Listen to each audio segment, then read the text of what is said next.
everyone, welcome to their classes where you learn the concept of physics. Today we will discuss some numericals of class 10 chapter electricity. आज हम page number 209 के कुछ NCERT numerical discuss करने वाले हैं और मैं आपको बता दूं किसी भी कॉन्सेप्ट को क्लियर करने के लिए हमें न्यूमेरिकल्स करने होते हैं। यदि आप न्यूमेरिकल्स कर लेते हैं तो वो कॉन्सेप्ट आपको बिल्कुल क्लियर हो जाता है। तो आइए फर्स्ट क्वेश्चन देखते हैं। On what factor does the resistance of a conductor depend. Resistance of a conductor कौन कौन से फैक्टर पर डिपेंड करता है? तो मैंने आपको पहले ही बताया है, the resistance of a conductor depends on length of the conductor, area of cross section, temperature, nature of the material used to make conductor. तो आपको ध्यान रखना है कि जो रेजिस्टेंस है वो लेंथ पर डिपेंड करता है and resistance directly proportional to length. If length increase then resistance also increase. If length decrease then resistance also decrease, right? And are inversely proportional to area of cross section. तो आप देख सकते हैं are inversely proportional to area of cross section. If area of cross section of a conductor increase, if area of cross section decrease then resistance increase, right? Next, temperature. If temperature increase then resistance also increase. It means R proportional to T, right? And next one, nature of the material used to make conductor. हम कौन से material को use कर रहे हैं conductor को बनाने के लिए? जस्ट लाइक हम कॉपर यूज कर रहे हैं, एल्यूमिनियम यूज कर रहे हैं, सिल्वर यूज कर रहे हैं, एलॉय यूज कर रहे हैं, ठीक है? तो different materials have different resistance. और यदि 2 मार्क्स का क्वेश्चन आता है तो आप ये 4 फैक्टर वहां पे लिख के आइए, आपको फुल मार्क्स मिलेंगे। अंडरस्टूड? और अगर आपने ये बता दिया तो एग्जामिनर आपसे बहुत ज्यादा खुश हो जाएगा और वो आपको फुल मार्क्स जरूर देगा। ये आपको ध्यान रखना है। Will current flow more easily through a thick wire और thin wire of the same material when connected to the same source pipe. अब क्वेश्चन ये पूछा गया है कि we have 2 wires, first one is thin wire and other one thick wire, right? दोनों को हमने सेम वोल्टेज अप्लाई कर दी, राइट? और सेम मटेरियल है, सेम वायर है, राइट? इट मींस रो भी हमारा सेम है। तो आप देखिए जो थिन वायर है इट मींस इसका area of cross section decrease है, राइट? इट मींस इसमें आर इंक्रीज होगा, राइट? और यदि रेजिस्टेंस इंक्रीज है according to Ohm's law, I inversely proportional to R. If R increase then I decrease. और यदि हम बात करें थिक वायर की तो उस कंडीशन में area of cross section increase, resistance decrease and current increase. तो कहने का मीनिंग ये है कि थिक वायर में करंट हमारा इजीली फ्लो कर सकता है। तो मुझे लगता है कि अब ये कॉन्सेप्ट आपको क्लियर हो गया होगा, राइट? तो इसलिए मैं कहता हूं कि जब भी आप किसी कॉन्सेप्ट को समझना चाहते हैं तो उसके लिए न्यूमेरिकल का सोल्व करना बहुत ज्यादा जरूरी होता है। और यदि आप किसी कॉन्सेप्ट के बेस पे कोई न्यूमेरिकल सोल्व कर लेते हैं तो वो कॉन्सेप्ट आपको बिल्कुल क्लियर हो जाता है। ये आपको ध्यान रखना है। नेक्स्ट क्वेश्चन देखिए।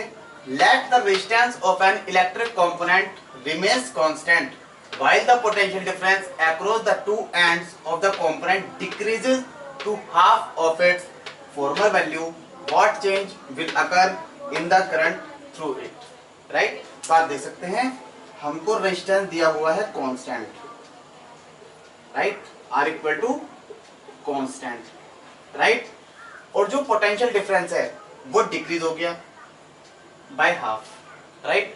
यानी कि सपोज यदि पोटेंशियल डिफरेंस V है तो इस बार हो गया V/2। वो हमसे पूछ रहे हैं कि करंट में क्या चेंज आएगा। तो आप देखिए according to Ohm's law, Ohm's ने बताया था कि यदि हम पोटेंशियल डिफरेंस इंक्रीज करते हैं तो करंट भी उसी रेशो में इंक्रीज हो जाएगा, उसी रेशो में चेंज हो जाएगा। It means V proportional to I। और हमने आपको ये बताया था यदि प्रोपोर्शनल का साइन हटाते हैं तो यहाँ पे एक कांस्टेंट आता है जिसको हम R बोलते हैं, R equal to V/I, right? तो R हमारा कैसा रहता है? Constant, right? और जितना V इंक्रीज होगा उतना ही I इंक्रीज होगा, या जितना भी डिक्रीज होगा उतना ही I डिक्रीज होगा। तो यदि यहाँ पर पोटेंशियल डिफरेंस हाफ होता है इट मींस जो करंट होगा वो भी इस बार हाफ हो जाएगा। current will be half of its original value because the resistance is constant. Next question देखिए, why are coils of electric toasters and electric irons made of an alloy rather than a pure metal? तो आपके mind में भी ये question आता होगा कि sir हम एलॉय क्यों यूज करते हैं, हम इसके रिप्लेसमेंट में कॉपर, एल्यूमिनियम ये भी तो यूज कर सकते हैं, हम इनको यूज क्यों नहीं करते हैं? तो आइए सबसे पहले इसका आंसर देखते हैं और फिर इसको समझने की कोशिश करते हैं। Resistivity of an alloy is generally higher than that of pure metal. सबसे बड़ी बात यह है कि जो एलॉय है उनकी रेसिस्टिविटी हायर होती है, इट मींस वो ज्यादा करंट का रेसिस्ट कर सकती है। यदि हम वहां पर कॉपर यूज करते हैं तो क्या होगा, उस कंडीशन में ज्यादा करंट फ्लो कर जाएगा क्योंकि उसका रेजिस्टेंस कम होता है और उसके कारण कंडक्टर का टेम्परेचर हाई हो जाएगा और वो वायर हमारी बर्न हो जाएगी। It means copper wire burn easily. तो जैसे कि आप देख सकते हैं, at high temperature an alloy does not oxidise readily. It means आसानी से एलॉय हमारे ऑक्सीडाइज नहीं होते हैं, आसानी से बर्न नहीं होते हैं। इसलिए coil of an alloy has longer life. इसलिए जो हम कोइल यूज करते हैं उसकी लाइफ लंबी होती है। यदि हम वहां पर कॉपर यूज करते हैं तो कॉपर का रेजिस्टेंस कम होता है, मैक्सिमम करंट फ्लो करेगा और हाई टेम्परेचर पे कॉपर हमारी बर्न हो जाएगी। इसलिए हम एलॉय को यूज करते हैं, ये आपको ध्यान रखना है। नेक्स्ट क्वेश्चन देखिए, which among iron and mercury is a better conductor. हमको ये बताना है कि आयरन और मरकरी में से कौन सा बेटर कंडक्टर है। तो आइए देखते हैं। सबसे पहले आयरन की और मरकरी की रेसिस्टिविटी कितनी होती है। Resistivity of iron equal to 10 into 10⁻⁸ ohm metre, right. और यदि हम बात करें resistivity of mercury equal to 94 × 10⁻⁸ ohm metre, तो आप देख सकते हैं कि जो आयरन की रेसिस्टिविटी है वो लेस देन है मरकरी की रेसिस्टिविटी से। इट मींस जो कम रेसिस्ट करेगी करंट का वो बेटर कंडक्टर है। जिसका रेजिस्टेंस कम होगा, जिसकी रेसिस्टिविटी कम होगी, उसमें ज्यादा करंट हमारा फ्लो करता है, उसमें इजीली करंट फ्लो करता है। इट मींस वो हमारा बेटर कंडक्टर होगा। तो यदि हम इसका आंसर देखें, iron is the best conductor, right, comparison to mercury. ठीक है, हम केवल आयरन और मरकरी की बात कर रहे हैं। सेकंड पार्ट देखिए, which material is the best conductor. अब उसने सम मेटल से पूछा है कि कौन सा बेस्ट कंडक्टर है, तो इसका आंसर आएगा बेटा सिल्वर। Why silver?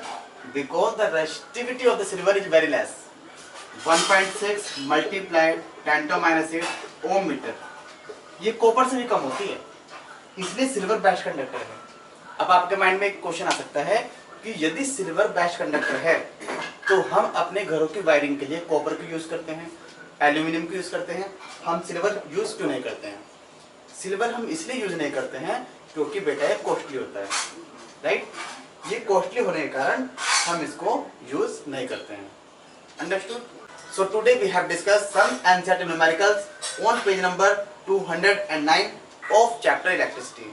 और मैं आपको बताना चाहता हूँ कि एनसीईआरटी का एक एक क्वेश्चन आपको डे क्लासेस में कराया जाएगा, चाहे वो एनसीईआरटी एग्जाम्पल के क्वेश्चन हो, चाहे एनसीईआरटी के एग्जाम्पल्स हो, चाहे एनसीईआरटी टेक्स्ट बुक क्वेश्चन हो और चाहे एनसीईआरटी एक्सरसाइज के क्वेश्चन हो। एमसीक्यू से लेके लॉन्ग आंसर क्वेश्चन तक आपको एक एक क्वेश्चन कराया जाएगा। बस मेरी आपसे रिक्वेस्ट है कि वीडियो को पूरा देखें, क्वेश्चन को समझने की कोशिश करें, कॉन्सेप्ट को समझने की कोशिश करें और उसको घर पे प्रैक्टिस करें। यदि नहीं समझ में आता है आप दोबारा वीडियो देखें, दोबारा कॉन्सेप्ट को समझें और आप मुझे कमेंट में भी लिख सकते हैं, तभी आप बोर्ड एग्जाम में अच्छे मार्क गेन कर सकते हैं, राइट। तो मैं आशा करता हूं कि आप वीडियो को अच्छे से देखेंगे, कॉन्सेप्ट को अच्छे से समझेंगे और यदि नहीं समझ में आएगा आप उसको कमेंट बॉक्स में भी लिखेंगे। तो इसी आशा के साथ stay home, stay healthy. Thank you class.